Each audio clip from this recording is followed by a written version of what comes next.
मेरा जो डिवीज़न था, स्ट्राइक कोर का डिवीज़न था, और हम लोग डिप्लॉयड थे जैसलमेर के इलाके में। 28 को मैं एक्सरसाइज में गया तो वापस आया तकरीबन 6:30 बजे या 6 बजे। तो chief of army staff general Padmanabhan का टेलीफोन आया मेरे पास। तो मुझे ये महसूस हुआ कि चीफ ने डायरेक्टली क्यों कॉल किया है।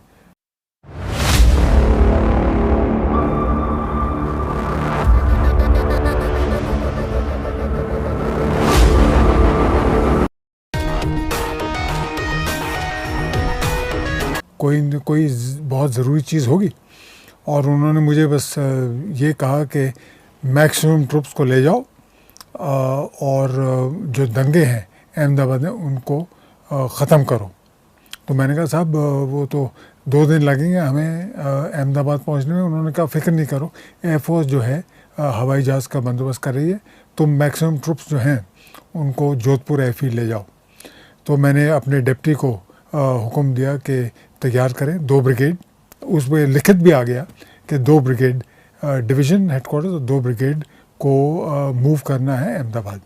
मैं अहमदाबाद एयरफील्ड पहुंचा तकरीबन 10 बजे रात के 28 फरवरी की रात को, और हवाई जहाज़ आ रहे थे एयरफोर्स के। हमारे ट्रुप्स 3 घंटे लगाए, 7 बजे से 10 बजे तक जो है 2 ब्रिगेड्स यानी 6 बटालियंस वहाँ पहुँच गई, यानी 18 कंपनी जोधपुर एयरफील्ड पे पहुँच गई, और एयरलिफ्ट शुरू हुई। 40 फ्लाइट्स में हमें अहमदाबाद ड्रॉप किया। जब हम अहमदाबाद के ऊपर उड़ रहे थे तो मैंने देखा पूरा शहर जो है आग लगी हुई है, जगह जगहों पे आग लगी हुई है। जो अहमदाबाद एयरफील्ड है बिल्कुल खामोश डार्क हुई थी। हम लोग लैंड किए और हमें बतलाया गया था कि जब हम पहुंचेंगे तो वहाँ गाड़ियाँ मिलेंगी, मैजिस्ट्रेट्स मिलेंगे, पुलिस गाइड्स मिलेंगे और सेल फोन्स, क्योंकि जो फ़ौज के टेलीफोन्स हैं वो डायरेक्ट लाइन ऑफ साइट हैं और बिल्डिंग्स हाई राइज बिल्डिंग में कामयाब नहीं होते। वहाँ एक ब्रिगेडियर साहब जो कि मेरे कॉस्टमेट हैं, ब्रिगेडियर मेहरा, वो मिले और मैंने पूछा कि कहाँ हैं गाड़ियाँ। तो उन्होंने कहा वो तो स्टेट गवर्नमेंट आपको देगी, मैं उसके बारे में नहीं मालूम। तो मैंने कहा चीफ सेक्रेटरी का कहाँ है, मैं उनसे बात करना चाहता हूँ। उन्होंने कहा चीफ सेक्रेटरी जो है बाहर गए हुए हैं, बाहर मुल्क में। तो कोई और ऑफिशिएट कर रहा था, मैंने उसका नंबर दीजिए। मैंने कोशिश की उनको कांटेक्ट करने की, नहीं मिले कोई IAS ऑफिसर थी। तो मैंने ये तय किया कि हाँ, मैं अपनी गाड़ी ज़रूर ले गया था अपने साथ। मेरा कम्युनिकेशन, मेरा ADC और मेरी गाड़ी, पहली फ़्लाइट में हम लोग वहाँ अहमदाबाद पहुँचे। फिर मैं गया, मैंने गाइड मांगा। गाइड के साथ मैं चीफ मिनिस्टर साहब की कोठी पे गांधीनगर में पहुँचा तकरीबन 2 बजे सुबह के। ये है 1 मार्च। वहाँ जॉर्ज फर्नांडिस साहब मिले, बहुत खुश हुए कि फ़ौज आ गई है। मैंने कहा साहब आ तो गई है, मगर हमें गाड़ियाँ दीजिए, हमें मैप्स दीजिए, मैजिस्ट्रेट्स, पुलिस गाइड्स। तो कब मिल जाएंगी। तो फिर हमने, मेरे पास एक मैप था जो कि मिलिट्री मैप तो नहीं था, जो टूरिस्ट इस्तेमाल करते हैं। उस मैप पे हमने प्लॉट किया कि ट्रबल स्पॉट्स कहाँ कहाँ हैं, और फिर उसके बाद मैं आ गया एयरफील्ड वापस। ट्रुप्स आए सब, और हम इंतज़ार करते रहे कि कब आएंगी गाड़ियाँ। अगली सुबह तकरीबन 10 या 11 बजे जॉर्ज फर्नांडिस साहब आए एयरफील्ड पे अकेले, और मैंने बतलाया कि अभी तक कुछ बंदोबस्त नहीं हुआ है। तो उन्होंने सबको इकट्ठा किया और एड्रेस किया सब ट्रुप्स को, और बतलाया कि निहायत ज़रूरी है कि दंगों को एकदम बंद किया जाए। जिस रात को जब मैं चीफ मिनिस्टर साहब के घर गया तो मैंने देखा कि दंगी जो हैं माइनॉरिटी एरिया पॉकेट्स में को घेर रखा है। पुलिस जो है खिड़की के अंदर फायर कर रही है। तो मैंने कहा आप क्या कर रहे हैं, खिड़की अंदर क्यों मार रहे हैं गोली। तो फिर उनको काफ़ी शर्म हुआ इससे। तो मैंने देखा कि पुलिस जो है बिल्कुल कार्रवाई नहीं कर। तो अभी मुझे SIT रिपोर्ट किसी ने पढ़ के सुनाई, उसमें ये कहा कि 1 तारीख को हम लोग डिप्लॉय हुए। मैंने कहा बिल्कुल, हम लोग जो है डिप्लॉयड हुए हैं अहमदाबाद में और बाकी गुजरात में। 6 बटालियन आ गई थी, 3 मैंने अहमदाबाद के लिए रखी। एक मैं सौराष्ट्र में भेजी, एक साउथ गुजरात और एक पंचमहल के इलाके। होम गार्ड्स मिले हुए थे। होम गार्ड्स के कमांडर मेरे ख्याल से जितने बटालियंस थे उनके कमांडर जो है राइट विंग ऑर्गेनाइजेशन के मेंबर थे। तो होम गार्ड तो दंगों के साथ थे। पुलिस जो थी उन्होंने कोई कार्रवाई राइटर्स के खिलाफ नहीं की। जब कभी राइटिंग मॉब आती थी तो वो कहते थे साहब हमें कहीं और जाना है और फौज के ऊपर छोड़ देते थे। यानी उन्होंने कभी राइटर्स का सामना नहीं किया। जो चंद माइनॉरिटी कम्युनिटी के पुलिस वाले थे उनके घर भी जला दिए पुलिस लाइंस में। तो बिल्कुल पैरोकियल और वन साइडेड पुलिस की कार्रवाई थी। कर्फ्यू वो क्या करते थे खाली माइनॉरिटी इलाके में, तो मेजॉरिटी एरिया में भी कर्फ्यू था मगर एनफोर्स नहीं करते थे। माइनॉरिटी एरियाज में उनको बिल्कुल बंद कर रखा था और मेजॉरिटी मॉब पूरे सराउंड उसको घेर लेते थे। तो मैंने कहा कि यहाँ भी कर्फ्यू लगाइए, मगर नहीं, उन्होंने एनफोर्स नहीं किया बिल्कुल। उनके और मैं मिलता रहता था जो कमिश्नर थे वहाँ के। तो जॉर्ज फर्नांडिस ने मेरे से पूछा भाई जब आए पहली तारीख को, तो मैंने कहा साहब आप ऐसा कीजिए कि पुलिस चीफ को एकदम बदली कर दीजिए, आप बाहर से मंगाइए किसी को, पुलिस कमिश्नर को या पुलिस डीजी को, उसको लगाइए। उन्होंने कहा बिल्कुल। उनके अल्फाज ये थे, you have taken the words out of my mouth. मगर कोई बदली नहीं हुई, वही पुलिस ऑर्गेनाइजेशन रही। मैं ये बस यही जानता हूँ कि एडमिनिस्ट्रेटिव फेलियर था। एडमिनिस्ट्रेटिव फेलियर था क्योंकि चीफ सेक्रेटरी नहीं था।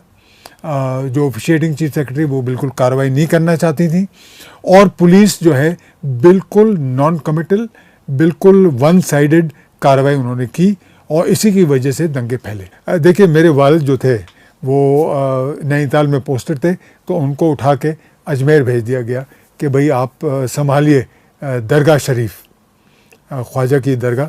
तो वहाँ के जो खुद्दाम थे बहुत बायस, बहुत नाराज़ थे मेरे वालिद के ख़िलाफ़ कि भाई ये तो गवर्नमेंट एजेंडा पुश कर रहे हैं। तो उनका उस बचपन में मैंने ये नाम सुना कि शाह साहब जो हैं सरकारी मुसलमान हैं, यानी गवर्नमेंट स्टूज, पिट्ठू हैं। खैर जब मैं सेकंड लेफ्टिनेंट था तो मुझे कुछ घुड़सवार मिले एक होटल में मसूरी में। तो मैंने पता किया तो कहा कि ये अलीगढ़ मुस्लिम यूनिवर्सिटी की राइडिंग टीम आई हुई है इंडियन मिलिट्री की एकेडमी में पार्टिसिपेट करने की। तो मैंने कहा अच्छा मौका है, ज़रा इनको मोटिवेट करूं। तो मैंने उनको समझाया कि इज़्ज़त और इकबाल कितना मिलता है फ़ौज में, क्या कितनी अच्छी नौकरी है। और हमने कहा फ़ौज में घुड़सवारों की ज़रूरत है, हम पोलो पे अहमियत देते हैं। जब वो जाने लगे तो मैंने कहा कौन कौन ज्वाइन करेगा, तो एक हाथ भी नहीं खड़ा हुआ। सब ने कहा साहब आप तो सरकारी मुसलमान हैं। यानी उनका मतलब ये था जनाब आप तो सरकारी, उनका मतलब ये था you are a government stooge, हम आपकी बात कैसे माने। उसी टाइम से मेरे दिमाग में ये था ये बड़ा डेरोगेटरी टर्म है। मगर दो किस्म के सरकारी मुसलमान होते हैं, एक तो गवर्नमेंट सर्वेंट्स जो कि पैंडर नहीं करते अपनी कम्युनिटी, यानी वो अगर आप स्टिक बाय द रूल्स, अगर आप रूल्स के मुताबिक चलें तो आपका खिताब हो जाएगा सरकारी मुसलमान। रूल्स के मुताबिक चला और कभी मैंने एक वो होते हैं जो अपनी कम्युनिटी के खिलाफ डिस्क्रिमिनेटरी एटीट्यूड लेते हैं। वो ये दिखलाना चाहते हैं कि बहुत सेकुलर हैं, हम मुसलमानों की मदद नहीं करते, तो रिएक्शन होता है, वो उनके खिलाफ कार्रवाई करते हैं। तो ऐसे भी हैं। मैंने लिखा है कि सलमान रुश्दी और तस्लीमा नसरीन जो हैं वो इसका फ़ायदा उठा रहे हैं। पैदाइश में मुसलमान थे मगर वो इस्लाम के ख़िलाफ़ लिख रहे हैं। तो इसी वजह से, और फिर मेरे पब्लिशर ने कहा ये तो बड़ा कैची टाइटल है। मैं हमेशा पॉइंट आउट करता था कि अलीगढ़ मुस्लिम यूनिवर्सिटी और बनारस हिंदू यूनिवर्सिटी बराबर की हैं, मगर उनका ग्रांट क्यों डबल है, दुगना है अलीगढ़ मुस्लिम यूनिवर्सिटी से। दूसरा जामिया जो है 1/3 AMU का साइज़ है, उनका ग्रांट भी AMU से ज़्यादा है। कोई हमारी बात नहीं माना। देखिए जब मैं वाइस चांसलर था तो वहाँ के जो MP हैं उन्होंने मुझे ख़त लिखा कि आपके जो स्टूडेंट्स हैं वो एंटी नेशनल हैं क्योंकि वो गवर्नमेंट को क्रिटिसाइज़ करते हैं। तो मैंने उनको जवाब दिया, मैंने कहा हमारे स्टूडेंट्स हमेशा, उनको छूट है किसी को क्रिटिसाइज करें, मगर एंटी नेशनल एक्टिविटी बिल्कुल बर्दाश्त नहीं होंगी और ना होती हैं। अलीगढ़ मुस्लिम यूनिवर्सिटी जो है एक मॉडर्न सेकुलर यूनिवर्सिटी है, मगर एंटी नेशनल एक्टिविटीज़ बिल्कुल बर्दाश्त नहीं करते और ना करेंगे। ये एएमयू की हिस्ट्री है। आप सोशल मीडिया में देखिए, यानी जो मेरे कुछ चंद दोस्त थे, जिगरी दोस्त, वो सोशल मीडिया में ऐसी बुराई करते हैं, पाकिस्तानियों की नहीं, पाकिस्तान करें दूसरी बात है, करें ज़रूर, मगर मुसलमानों के खिलाफ अपने दो देश के फौजी अपने ही देश के मुसलमानों के खिलाफ बात कर रहे हैं। तो ये निहायत अनडिज़ायरेबल चीज़ है। और मैं हमेशा कहता हूँ कि जो बोराज ने किया है वो करना चाहिए। जो सबसे ज़्यादा नुकसान गुजरात में हुआ है वो बोरा कम्युनिटी का, मगर उन्होंने तालीम की वजह से आ गए, मिल गए, दोबारा मेहनत की। ऐसे ही सब मुसलमानों को करना चाहिए। मुसलमानों की प्रोग्रेस जो है खाली तालीम और इल्म से हो सकती है।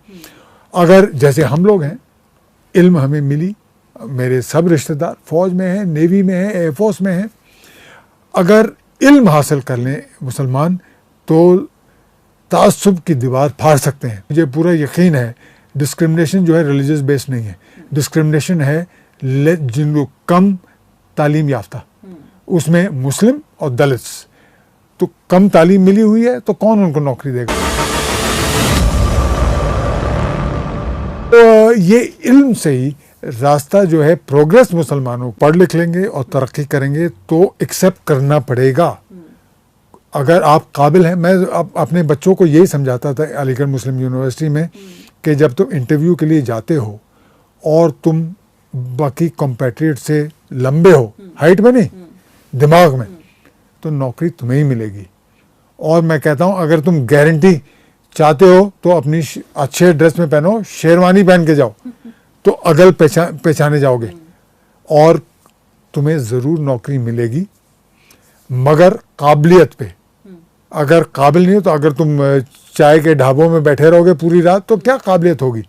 काबिलियत हासिल करो, पढ़ो, लिखो, तो जो है दीवार, ये इसको तासुब की दीवार फाड़ के आगे निकल सकते हो, मुझे पूरा यकीन है। देखिए मैंने अलीगढ़ मुस्लिम यूनिवर्सिटी में बहुत कोशिश की कि बच्चों को ट्रेन किया जाए और आर्म फोर्सेस जाएं, क्योंकि मैं स्टूडेंट्स को यही समझाता था कि अगर आप अपनी फैमिली और अपनी खुद की सिक्योरिटी चाहते हैं तो फौज में जाइए। कोई पुलिस वाला आपसे भिड़ेगा नहीं, आपके पूरे ख़ानदान को सिक्योरिटी मिलेगी।